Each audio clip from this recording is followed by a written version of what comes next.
नहीं है बार बार, हो सजग ले लाभ इसका, नाम प्रभु का मत।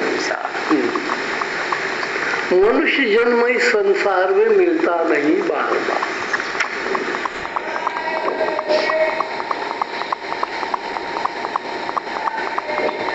कैसा मनुष्य जन्म? आकृति का मनुष्य जन्म, यदि शेप जिसका इंसान का उसको इंसान कहते हो, कि वृत्ति जिसकी इंसान की उसको इंसान कहते हो। मनुष्य की आकृति आपको बार बार मिलेगी, लेकिन मनुष्य की वृत्ति आपको बार बार नहीं मिलेगी, क्योंकि आपने वृत्ति खो दी। काहे तो खूब संभाला, तो वृत्ति को नहीं संभाला। सारी जिंदगी इस आकृति को, आकार को संभालने में लगा दी हमने। ये मानव रूपी आकृति है, मानव रूपी शेप है, मानव रूपी जो है वो टिका रहे। अनेक प्रकार के लोशन, अनेक प्रकार के पाउडर, अनेक प्रकार के तेल, अनेक किस लिए? इस काया को ठीक रखने के। लेकिन तत्वज्ञानी पुरुष कहता है इस काया की महत्ता जिसके कारण है, उस आत्मा के लिए तूने क्या किया? इस काया की महत्ता केवल काया के कारण नहीं है।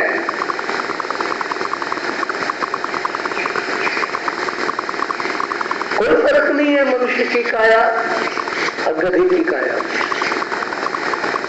वैसी भूख लगती है, वैसे सुख दुख के अनुभव होते हैं, वैसे हाथ लगता है तो गर्म गर्म को हाथ लगता है, हाथ जल जाता है। कुत्ते का भी पैर लगेगा तो कुत्ते का पैर भी जलेगा। बाकी सारी अनुभूतियां जितनी भी है काया के लेवल पर, वो सारी की सारी मनुष्य के और पशुओं की एक जैसी है। चूल्हे के पास बिल्ली जाती है, उबलता दूध होगा, अब ऐसी पतीली में देखेगी, बाप लगेगी तो एकदम पिक्चर जाएगी। मनुष्य की भी ये भी अनुभूति, गर्म से ठंडे से। वर्षा आते ही बिल्ली तो घुस जाएगी कहीं कोने में, दिखना नहीं चाहती। तो दैहिक लेवल पर, दैहिक स्तर पर जितनी भी अनुभूतियां है देह के लेवल पर, सारी पशुओं की, पंछियों की और हमारी एक। तो फिर विशेष जन्म काय का ही सारा अगर वैसा का वैसा ही है। नर देखा, मादा में काम वासना जाग जाती है। मादा देखी, पशु के नर में काम वासना जाग जाती है। मनुष्य में भी यही होता है। नर देखा, काम वासना जागी, नारी देखी, काम वासना जागी। क्या फर्क थे पूरे तेरे में? काया के लेवल पर कोई फर्क नहीं। फर्क होता है सिर्फ वृत्ति के लेवल पर, और वृत्ति होती है आत्मा में।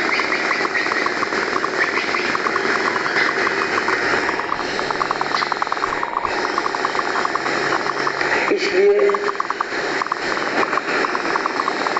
तत्वज्ञानी पुरुष आत्मा की तरफ, इशारे की तरफ ध्यान करते हैं। वो क्या कहते हैं? हाँ, संसार का थोड़ा सा फायदा हो जाएगा, झूठ बोल करके बच जाएगा। अब विषय मद में चूर होकर क्यों दीवाना हो रहा, सांस ये अनमोल तेरे क्यों व्यथा तू हो रहा। विषय शब्द जो बना है वो विषय पर से बना है।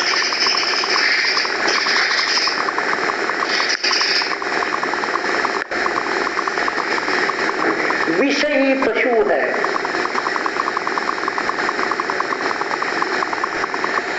तो पशु विषय कायम रखने के लिए नहीं आया है, विषय का उद्धार करने आया।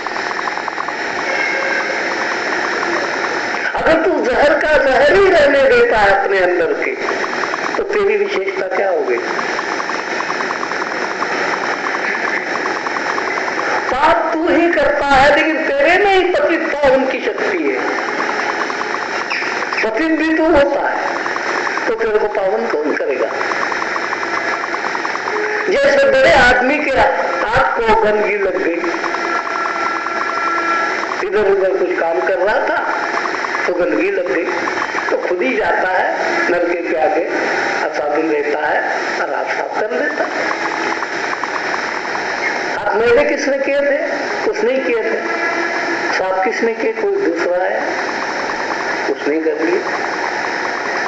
तो जैसे तू मैला होता है, तू ही अपने आप को साफ करता है। दिन भर हम मैले हो गए, दूसरे दिन हमारे मसल के नहाते। क्यों भाई? क्योंकि मैल पाप है, पाप को धोना है। तो जब बाहर का मैल पाप है तो अंदर का मैल तो कितना पाप होगा। टेलीविजन पर आता है, क्या आपने हाथ धोए? हाँ मैंने धोए। देखो मैं हाथ धो के बैठा हूँ खाने के लिए। आपके पोरों में भी मैल रहता है। उठो, साबुन से हाथ धो और हाथ से हाथ धो, मलमल से हाथ धो, मैं तो आपको कई प्रकार से धो। तो ये धोने की जो शक्ति है तो पशु में नहीं है। तो मैला हो सकता है लेकिन अपने को धो नहीं सकता। इसलिए पशु पालने वाले, भैंस पालने वाले भैंस को वो नलाते, भैंस खुद नहीं नहाती, वो तो जाकर किचन में खेत चली है। पशु का मालिक पशुओं को नलाता धुलाता है। घोड़ा रखने वाला घोड़े को नलाता है, घोड़ा कभी नहाता नहीं अपने आप में। अब विशेष धर्म विशेष इसीलिए हम है कि घोड़ा मैला तो होता है लेकिन अपने आप नहा नहीं सकता। भैंस मैली होती है, अपने आप नहा नहीं सकती, लेकिन हम मैले होते हैं तो अपने आप नहाने की शक्ति रखते हैं। तो जब हम अपने काया की मैल को धोने की शक्ति रखते हैं तो मन का, बुद्धि का मैल हम क्यों नहीं धो सकते? इसलिए विशेषता है।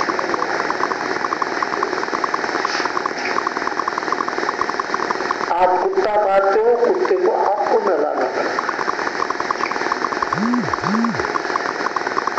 वो जाएगा सीधा गर्मी के दिनों में नाली में बैठ, और नाली में बैठने के बाद नाली से कीचड़ लेकर के आप घर में आ जाएगा, कालीनों पर छलांगे लगाएगा, कुर्सी ऊपर चढ़ जाएगा। उसको भान नहीं कि मैं मैला हो चुका हूं, क्योंकि वो नींद में है। और मनुष्य तू भी नींद में, तेरे को भी भान नहीं कि तू मैला हो चुका। झूठ बोल करके और झूठ को पकड़ करके और झूठ रूपी गंध लगा करके तू भी मैला हो चुका।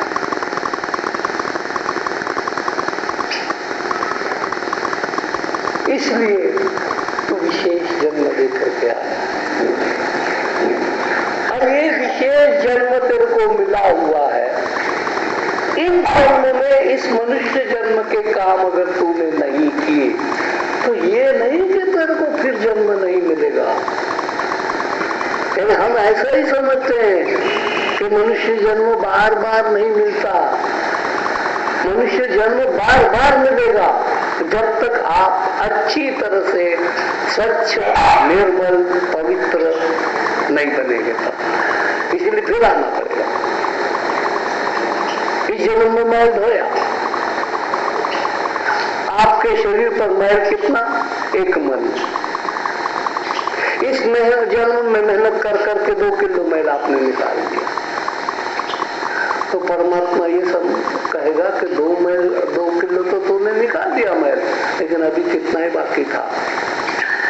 वो धोने का रह गया था, या फिर जन्म ले। पुनरपि जननम पुनरपि मरणम पुनरपि जननी जठरे शयनम। बार बार जन्म लेना पड़ेगा जब तक आपका चित्त, बुद्धि और इंद्रिया पवित्र नहीं। आना क्यों पड़ता है? इसलिए आना पड़ता है कि थोड़ा सा काम तुमने तो कर लिया एक जन्म में, रहा बाकी बहुत था। जा फिर जन्म, फिर मर, फिर जन्म, फिर मर, जब तक पूरी तरह से क्लियर साफ नहीं होता।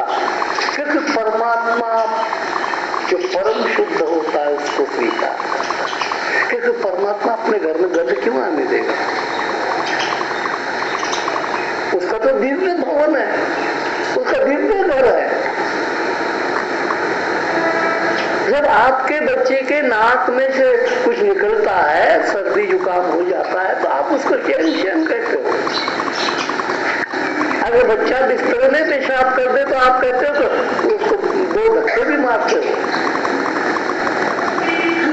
अब मैं नहीं सोने दूंगा अपने पास तो बिस्तर में सुसु कर देता है, इसका मतलब आप गंदगी पसंद नहीं करते हो। तो परमात्मा अपने पास कैसे आपको सुलाया? बच्चा समझ कर, तो उसको नहीं मालूम। अब बिस्तर बिगाड़ने वाले लोग, इसकी जागृत आदमी इसकी कोशिश करता है कि जो मेरी ये बुरी आदतें हैं ये मेरे को सारी साफ करनी पड़ेगी। फिर भी काया में खून मांस रक्त रहेगा, अंतिम जन्म में भी ये तो रहेंगे, क्योंकि बने इससे कीचड़ से। लेकिन वो कीचड़ होगा, अग्नि को आप समर्पित हो गए और वो कीचड़, अंतिम कीचड़ भी नष्ट हो गए, तब मुक्ति मिलती है। ऐसे नहीं गरुड़ पुराण वाला मुक्ति देगा आपको। बहुत लोग भ्रम में डालते हैं। आपका उद्धार आपके हाथ में है, किसी पंडित के हाथ में, पुजारी के हाथ में नहीं, क्योंकि आपका पतन भी आपके हाथ में। जब आप झूठ बोलते हो तब कौन सा पंडित आपको आकर के कहता है कि झूठ बोल रहे इस समय? मान लो आपके पास 50 रुपया है, देवानी जेठानी है, आपस में बत्ती नहीं है, मांगने आई 50 रुपए मेरे को दे दे। अब यही तो संघर्ष है। संघर्ष हो कुछ नहीं, सब झूठ का संघर्ष से घर में शुरू हो जाए और घर में शुरू होते होते दुनिया में फैलता है। अब आपके पास 50 रुपए है, वो आपसे मांगती है कि दे दो 2 दिन के लिए, आपको पता है वापिस नहीं देगी।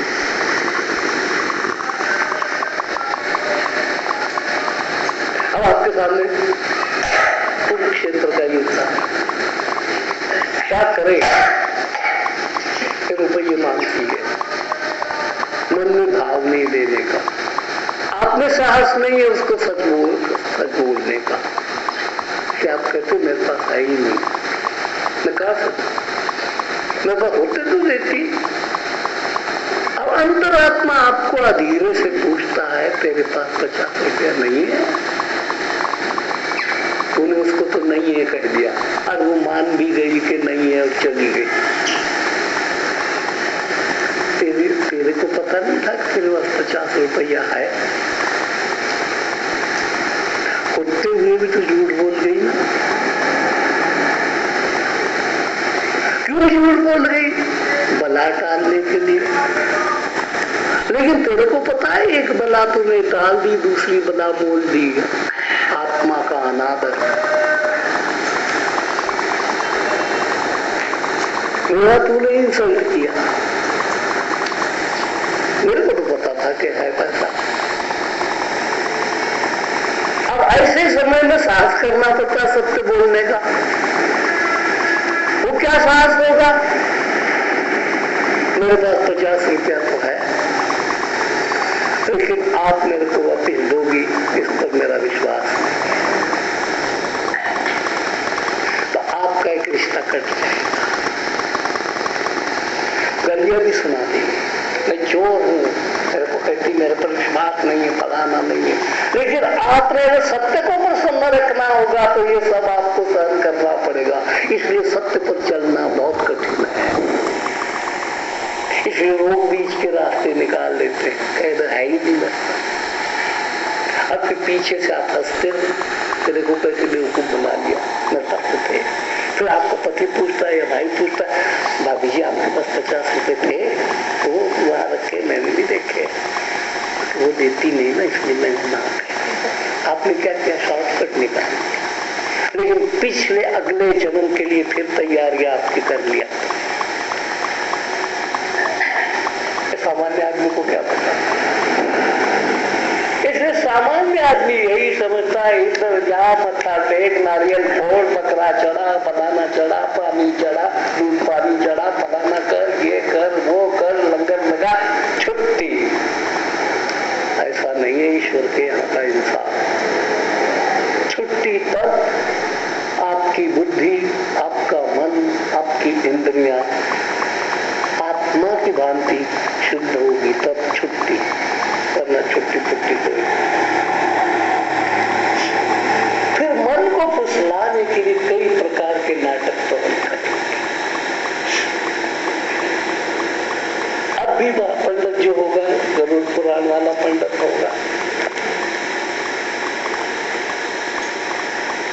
अब हमारे मल्होत्रा का ससुर गुजर गया और सर्टिफिकेट दे देगा, स्वर्गवासी हो गए और परमात्मा के चरणों में लीन हो गए। उसको दक्षिणा चाहिए, दक्षिणा मिल गई। किसी को भी दक्षिणा मिलते ही वो एकदम परमात्मा के चरणों में लीन कर देते। इतना आसान है परमात्मा का चरण में।